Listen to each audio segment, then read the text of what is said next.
friends, and welcome back to another week of What's for Dinner. I hope you get some good inspiration, maybe some ideas that you can incorporate into your meal plan this week. Let's just jump on in to see some of the foods that we've been eating around here.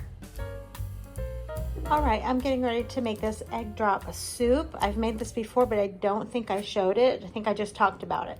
So this is obviously a Kroger brand product. It's just a little envelope. It's in the Oriental food section where you find all sorts of other goodies. This one is there as well. And so I'm just going to follow these directions here. You need 2.5 cups of water, a half a teaspoon of soy sauce, 1 egg beaten, and some green onions for topper. And you just follow the directions here. And this was really, really good. I'm actually making a double because I want to have some left from dinner tonight to eat on maybe for lunch tomorrow. So I'm gonna get this going here. So here is my 5 cups of water in my saucepan. I'm also gonna mix in my soup mix and my soy sauce and bring to a boil. So I'm gonna use 1 teaspoon of soy sauce with these 2 envelopes. Okay, that is just the soup mix. So you can see it's got some green onions in there, like some dried chives. And then instead of soy sauce, I'm using these liquid aminos here. It's an all-purpose seasoning from soy protein, a soy sauce alternative. And so I've been using this, first time to buy this, and I'm probably about halfway through. And I eyeball about a teaspoon.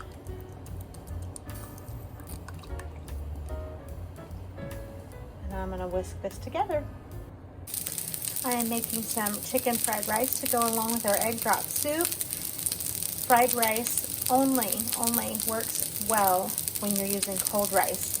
So I did this rice this morning in my rice cooker, let it come to room temperature, then put it in the refrigerator, and it's cold.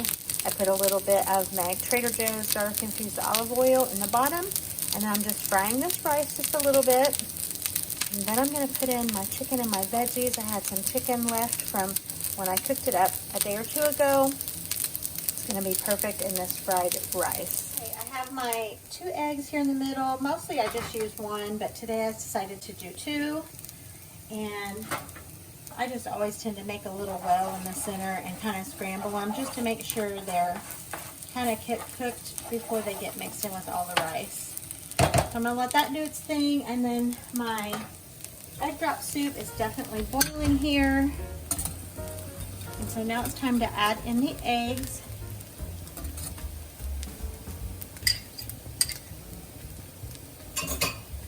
So here are my 2 beaten eggs. And once you put these in, it says to gently stir in one direction. So I'm just gonna kind of pour them in.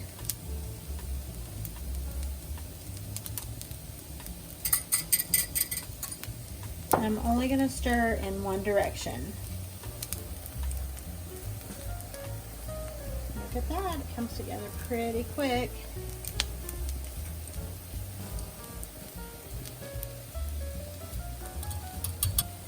All right, and then I'm just gonna lower my temperature a little bit and let this boil. And these eggs, now that they're scrambled up, they will cook rather quickly. And then we will have egg drop soup. As easy as that. All right, my eggs are finished here in the center, at least on the one side. Get those flipped over.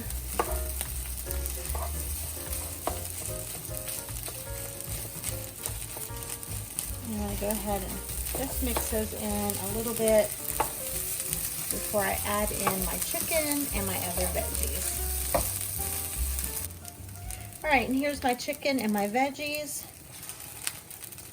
This chicken was really well seasoned already, so it's going to give great flavor.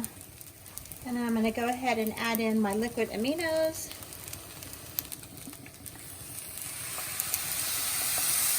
And you don't want to do too much of that because of the salt factor. And I really should have had a deeper skillet here to work with, so I have to go slow so we don't have rice everywhere.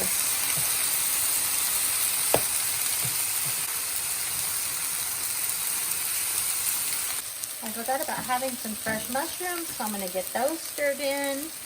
It's looking delicious, and I thought of what I needed, a wok. That's the deep pan that you need for this kind of thing. Look at that. It's so, so good. The mushrooms are in there. There are the little mini sweet peppers, orange and yellow, some green onion, some white onion, and the mushrooms. I think that's it as far as veggies. The rice and the chicken and the soy. Gonna be so good. We're gonna get it in our bowls now. Yummy. Look at this. Oh, it smells so, so good. And then here's my egg drop soup. And since we don't have any of those yummy little crispy fried noodles to go on top, I'm just gonna use these crispy onions. And I think that's gonna be a great addition. And I'm just gonna put some black pepper on there. So this is what we are having for dinner tonight. For dinner on this night, we are having this tomato basil soup. This is a prepackaged mix. This was from the Old Mill, which is a restaurant in Pigeon Forge, Tennessee. And instead of using water, I'm going to use this vegetable juice. It's similar to a V8 juice, and it's going to make it extra tomatoey. My husband James is a big fan of tomato soup and all things tomato, and he likes rich things. So I thought, let's just use this in place of the water. I actually didn't have quite enough of the tomato juice, so I used a cup of water to make up the additional liquid that was needed. So it's basically get that in your pot, pour in the soup mix, get it whisked together really, really well, and then just cook it according to the cook time there on the bag. And it did make a very, very rich, flavorful tomato soup.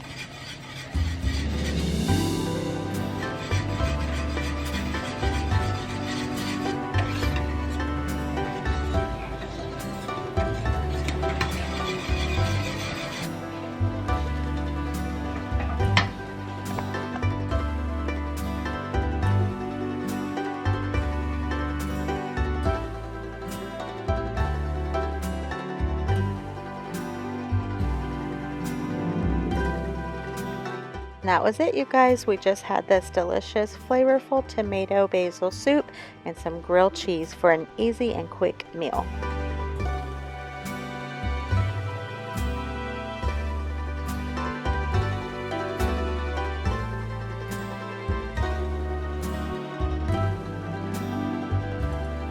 All right, this next clip is going to be for a broccoli salad. I've been using this same recipe since right after we got married. It came from a cookbook that we got as a wedding gift, and so that means I've been making this for almost 30 years. All right, I showed you there about the size that I like the broccoli to be chopped, and I showed you the diced onion. Now I'm going to be working here on the bacon, and this was the first time to do bacon in my air fryer, and I liked how it turned out. It was quick and easy. So I'm just going to lay that here on my cutting board, and then you want to reserve some of the bacon grease, the bacon drippings, because you need that to make the dressing for the salad. So I'm just patting off some of the excess grease here, and then because I'm impatient and the bacon is hot, I'm just going to use that paper towel to hold on to that bacon so I can go ahead and get this chopped.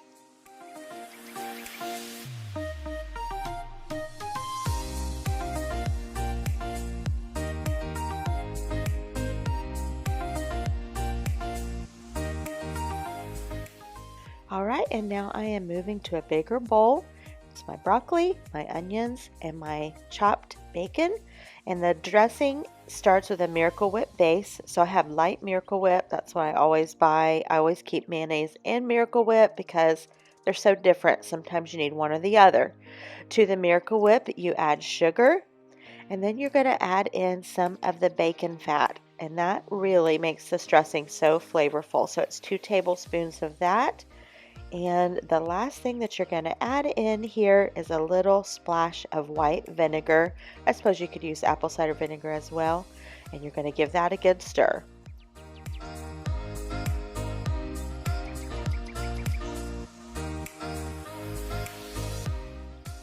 Isn't that such a beautiful creamy dressing to top this broccoli salad? You just give that a toss, let that sit in the refrigerator for a little while. It may not look like it's enough dressing, but it is. It sits in the fridge and kind of does its thing. This is a great anytime salad, but it's especially good in summertime. It's very refreshing. It is delicious. You ought to give this broccoli salad a try. Good morning, everyone. My morning sunlight is streaming through my kitchen window here, and just looks so pretty. We're so grateful for the sunshine we've been getting and the warmer temps. I'm doing this morning because I have the time to do it. I have some other things going on throughout the day. So what I am doing, this is a spaghetti squash. As you can see, here are all of the seeds and the insides that I have just pulled out. Just use your spoon and kind of move along and it comes right out.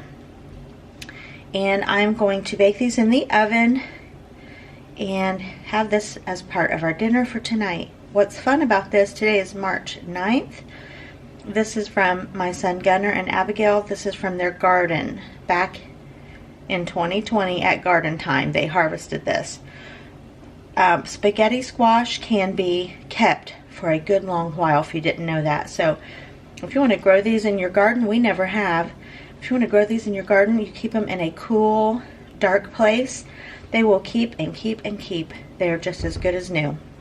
So typically I do olive oil on the inside, but I'm just going to spray with a little bit of cooking spray today. This is going to be very flavorful with what I'm going to put inside, which is this container here is filled with a frozen mixture that is ground beef.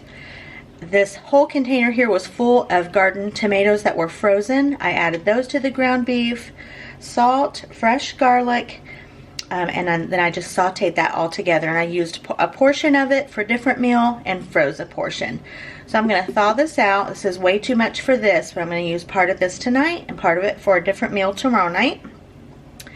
And so after this bakes, then you pull it with your fork, and that's why it's called spaghetti squash. It kind of comes out, you know, looking like spaghetti somewhat. And so later today, I'll just warm this meat sauce through, and I'll serve it over it, and it's going to be delicious. So I'll show you. But I really just wanted to show you how pretty the sunlight was coming through this morning.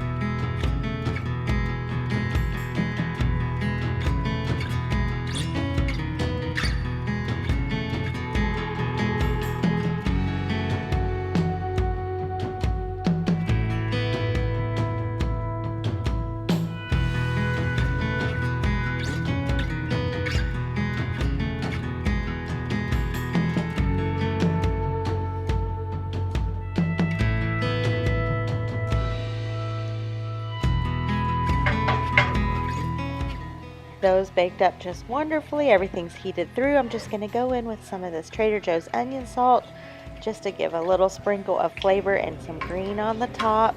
And then I'm going to serve these just individual, one for James, one for me. And I love these big, it's like a big salad bowl, I guess, but it's great for serving something like this.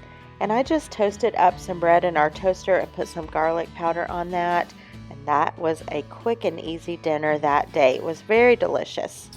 Hi everyone, tonight we are having a super quick and easy meal, and it is based around this turkey, Polska kielbasa. This is the Parkview brand that comes from Aldi. I really love this one in the turkey. In my opinion, it tastes like you're just having regular old smoked sausage or kielbasa, but it's turkey, so you're having less calories. So I like this one. When I'm in Aldi, I pick it up. So I'm going to brown this up in a skillet, and then to it, I'm going to add some of this Frank's Polish style kraut. You can see the caraway seeds in there. This is going to be really good together. This is one of my husband's very favorite meals. He's a big sauerkraut guy, and he loves it with smoked sausage. It's a very quick and easy meal and very inexpensive. So I'm going to show you after I get it all in the pan. All right, my sausages have been turned. For the most part, I don't go through and turn over every single solitary one. I just kind of toss them around and Basically, the idea of frying them like this a little bit ahead of time, this is some cooking spray that they're frying in, it's just to give them some color and flavor. It really does add some flavor if you can brown them up a little bit first. These are some mashed potatoes, or potatoes rather, that will be mashed potatoes over here. And then I'm going to add in my sauerkraut. I am not pouring in the liquid because I don't like that degree of sour. So I'm just going to kind of take a fork or some tongs, pull up the sauerkraut, put it in the pan, and let it cook together.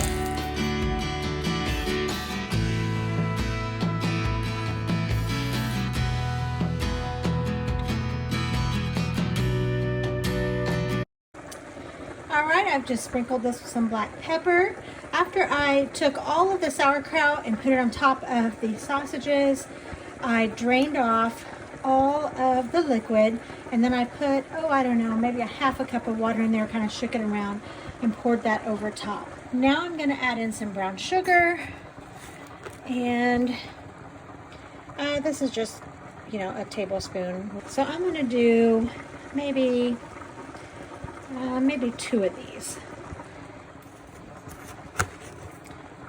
This is just the way I grew up having it, and I really, really like the flavor from it.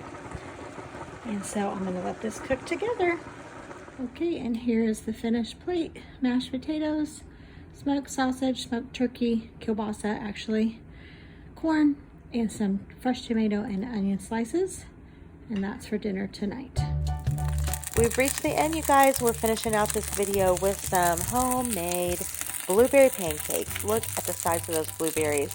I just had a hankering for blueberry pancakes, so that's what we had for dinner, breakfast for dinner. So blueberry pancakes served with a side of cheesy scrambled eggs and sausage. That wraps up this week of What's for Dinner, you guys.